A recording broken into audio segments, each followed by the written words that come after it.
Hello there guys, what is going on? Son of Chelsea back here again for another video, and welcome to the first edition of In Case You Missed It. Basically what this video will be is a compilation of the best bits of content during the week on this channel. So some of the bits that people haven't seen can catch up with it, and just some of my favorite bits, so I want to reshare them so more people can see them as well. So I hope you guys like the format. Let me know what you think of it in the comments below.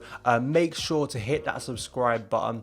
Getting closer now to 5k subs, which is a big goal for the channel, so hopefully we can hit it soon. Also hit that like button, really helps out the channel on YouTube. And as well, you can send your questions for tomorrow's video added time in the comments below, or on Twitter at Son of Chelsea. Any CFC topics I haven't covered, what do you want answering, so I can do them in the video tomorrow. But enjoy the video, hope you guys like it, and I will see you tomorrow.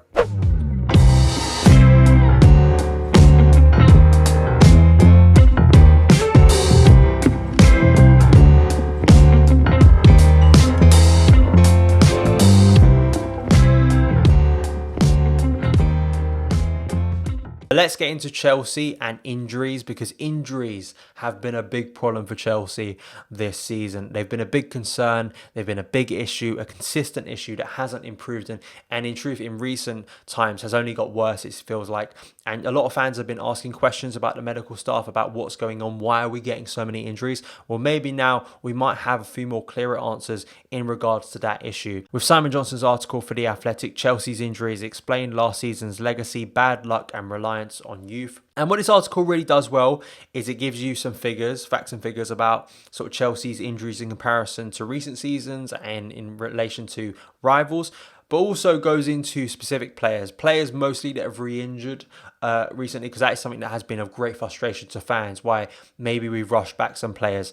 And that may seem like it on the face of it, but apparently in relation to this article, it's much more complex when you look at the likes of Emerson, Christian Pulisic and Callum Hudson-ODOI, three players who've come back from injury and then got re-injured and then had further setbacks to their injuries. In the case of Christian Pulisic, the negative reaction to training wasn't regarded as a setback, but rather as a young player learning about his body's recovery rate. In the case of Callum Hudson-ODOI, there's an acceptance that recovery from hamstring injuries is always a delicate process, with variance in recovery time. The particular setback is not expected to sideline him for much longer. And what I find interesting as well is the article talks about Chelsea's injury record in recent seasons, which has actually been excellent in comparison to other teams. They have had fewer injuries or illnesses and enjoyed fewer days lost than their big six rivals in 3 of the last 5 seasons, including the 14-15 and 16-17 campaigns that brought Premier League titles. Though focusing just on this season, data compiled by injury analyst Ben Dinnery of PremierInjuries.com shows they have suffered 25 separate injuries or illnesses this season, a number surpassed only by Manchester United. Though in truth, most of the rivals have been affected in comparable ways. You know, Chelsea haven't exactly been way worse than other teams, and that probably as fans, you know, emotion wise we probably feel it is, but the stats show we are quite close to others in terms of injuries and players being out for a number of days. And as well, there have been injuries that have been here before Frank Lampard arrived. N'Golo Kante, Antonio Rudiger, Loftus-Cheek, HUDSON-ODOI, 4 players that were injured before the end of last season that have carried over. Some of them have been longer. Of course, you look at Ruben, that's the longest one. He still hasn't returned to first team football. He's getting closer, but N'Golo Kante has been on and off. It's probably his worst season in terms of fitness, and a lot of that can be tracked back to last season. So as well, there is that for him to deal with. You know, Reece James got injured on international duty at the back end of last season, so that was a problem they had to deal with this year as well. And it's about managing those injuries, and I think hopefully the luck will be on Chelsea's side a bit more, especially with key injuries. You know, you can get injuries to certain players, but it's the fact there have been so many key players this year that have been out. And to be fair to Frank Lampard, he's dealt with it well. He hasn't moaned about it, and that's one of the things I really praise about Lampard, because he hasn't moaned like other managers have and would have. Will Billy Gilmour replace Jorginho? Billy Gilmour has been exceptional in the last 2 games. 2 man of the match performances. He slotted right in, and he looks absolutely worth those 2 man of the match performances. He has been brilliant. He's looked cool, composed, and I just think it's interesting to me the future of Jorginho and the future of who is going to sit at the base of Chelsea's midfield. Frank has used the 4-3-3 in the last 2 games, and Gilmour has sat at the centre of that, where Jorginho usually sits. and he's been exceptional. This stat yesterday from the Cancelo, which was about Gilmour's performance. Billy Gilmour covered 12.62 kilometers, more than any other Chelsea player. He also completed 74 passes, which was more than anyone else, 93% accuracy.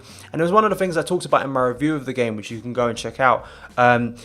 Gilmour might offer something that Jorginho doesn't, in the sense that he has that balance between defense and creation. And I love watching Jorginho play, but he can be bypassed quite easily. He can be outrun sometimes, especially in bigger games against really good midfields. And that's something hopefully Gilmour can present to Lampard, and could be the difference there in terms of getting Gilmour more minutes, and could potentially see Jorginho leave in the future. And of course, right now you look at that midfield, 2 number 8s yesterday in front of Billy Gilmour in Ross Barkley and Mason Mount, who performed really well. And you look going forward, Mateo Kovacic, Ruben Loftus-Cheek, how that's all going to play out, and could that be the future of Chelsea's midfield, especially in games at home where we need to be more attacking? Could that be the solution? But what I will say, I'm a big fan of Jorginho. I always have been. I am biased towards Jorginho because I love watching him play football, and just the story of Jorginho. I loved how he, came back after so much scrutiny. And I do think people easily forget that in our best winning run of the season, Jorginho was at the heart of Chelsea's midfield with Mateo Kovacic, the chemistry those two have had. And I think as well, it's maybe putting too much pressure on Billy Gilmour. I always think it's either one of the other extremes currently with young players. You're either really harsh on them like Mason Mount recently, or you're claiming they're the greatest of all time like Billy Gilmour. And I know some of it is done in jest, a lot of it is done in sort of a humorous way, and it is done from a good place. But I just hope people don't put too much pressure on Billy Gilmour. We need to remember his age. He's done incredibly well. He looks so much more mature than his age, and his size as well. Considering his size, he is so physical, which I love to see, as well as Lampard puts it himself. Small in physique but big in character, which is a wonderful quote and really sums up Billy Gilmour.